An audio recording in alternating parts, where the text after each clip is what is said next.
तो guys welcome back to my YouTube channel. This is Utsav Singh and you are watching UV Tech Terminator. तो guys इस video में हम आपको 5G टेक्नोलॉजी और 5G टेस्टिंग से आपको रूबरू कराएंगे और साथ ही ये भी बताएंगे कि क्या सच में 5G की वजह से ही ऑक्सीजन की कमी हो रही है, लोग मर रहे हैं और कोरोना वायरस इंक्रीज हो रहा है। तो चलिए गाइज करते हैं वीडियो के स्टार्ट। और गाइज अगर आप चैनल पर नए हैं तो चैनल सब्सक्राइब कर लीजिए ताकि आने वाली वीडियोस की नोटिफिकेशन आपको मिल जाए।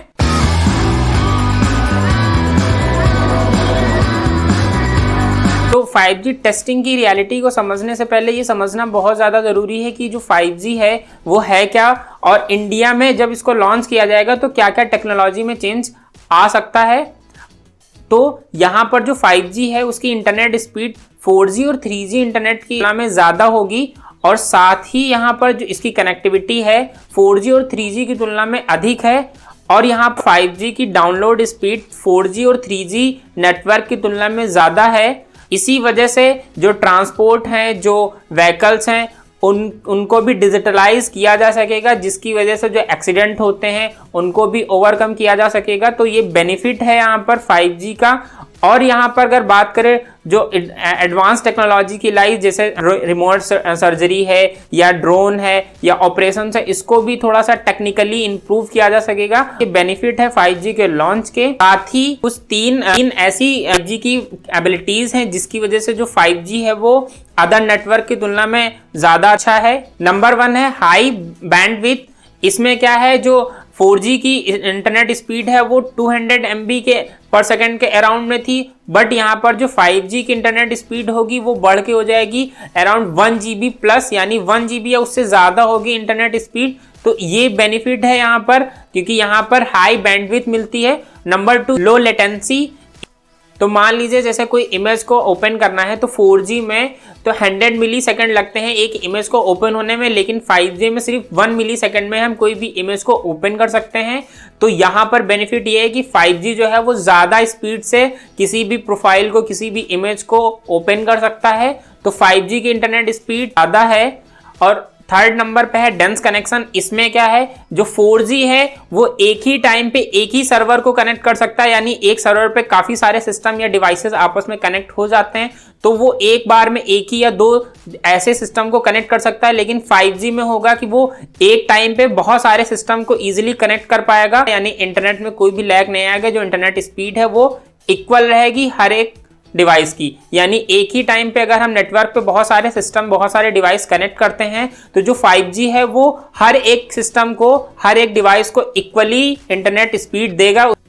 तो अगर बात करें 5G टेस्टिंग की, तो जी हाँ, 5G की वजह से कोरोना वायरस इंक्रीज हो रहा है। जो देश के हालात हैं सिर्फ 5G की वजह से हैं, लेकिन ये कहना बिल्कुल भी गलत होगा कि ये जो हालात हैं ये 5G टेस्टिंग की वजह से है। 5G टेस्टिंग की वजह से ऑक्सीजन की कमी हो रही है, लोग मर रहे हैं और ये कोरोना वायरस फैल रहा है। जी नहीं, ये बिल्कुल भी गलत है, क्योंकि WHO ने साफ तौर पर बोल दिया है कि कोरोना वायरस है वो मोबाइल नेटवर्क और रेडियो वेव्स के थ्रू प्रोपेगेट नहीं करता है, ये ड्रॉपलेट्स में प्रोपेगेट करता है। तो यानी जब हम छींकते हैं या बोलते हैं तो उससे जो ड्रॉपलेट्स निकलते हैं वो उनके थ्रू कोरोना वायरस फैलता है। तो इसीलिए मास्क का यूज करने के लिए बोला गया है। और हम बात कर रहे हैं 5G की, तो जी हाँ, ये 5G जो देश के 5G हैं इनकी वजह से कोरोना वायरस फैल रहा है, और यही इसके लिए जिम्मेदार हैं, क्योंकि जो 5G है हमारे प्रधानमंत्री जी, स्वास्थ्य मंत्री जी, अध्यक्ष जी, चुनाव आयोग जी और बंगाल के CM जी, तो ये सब इन सब के लिए जिम्मेदार हैं, क्योंकि सबको पता था कि कोरोना वायरस की सेकेंड वेव आ चुकी है,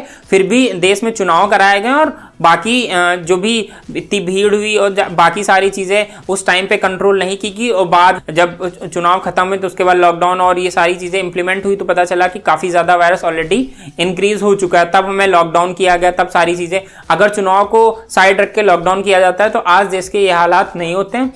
तो ये जिम्मेदार ठहराना कि 5G की वजह से कोरोना वायरस इतना इंक्रीज हो रहा है और लोग मर रहे हैं, तो बिल्कुल भी गलत है। एक सर्वे में पाया गया कि जो कोरोना वायरस से पहले ऑक्सीजन की खपत थी वो 1000 से लेकर 1200 मैट्रिक टन थी, लेकिन जब कोरोना वायरस आ गया तो उस टाइम पे जो ऑक्सीजन की डिमांड थी, जो खपत थी, वो 6 से 7000 मैट्रिक टन हो गई। तो इतने शॉर्ट टाइम में ऑक्सीजन को प्रोवाइड कराना और एक कंटेनर कलेक्ट करना पॉसिबल नहीं था, क्योंकि उस टाइम पे कंटेनर नहीं थे कि सप्लाई की जा सके।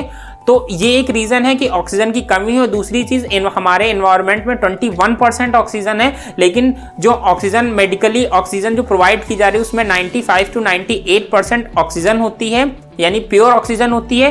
तो इन्वायरमेंट में तो इतनी ऑक्सीजन मौजूद है नहीं, उसमें 21% है, लेकिन उसको प्योर करना, उसके बाद उसको प्रोवाइड कराना इतने शॉर्ट टाइम में तो पॉसिबल है नहीं। तो इसी की वजह से ऑक्सीजन की कमी हो रही।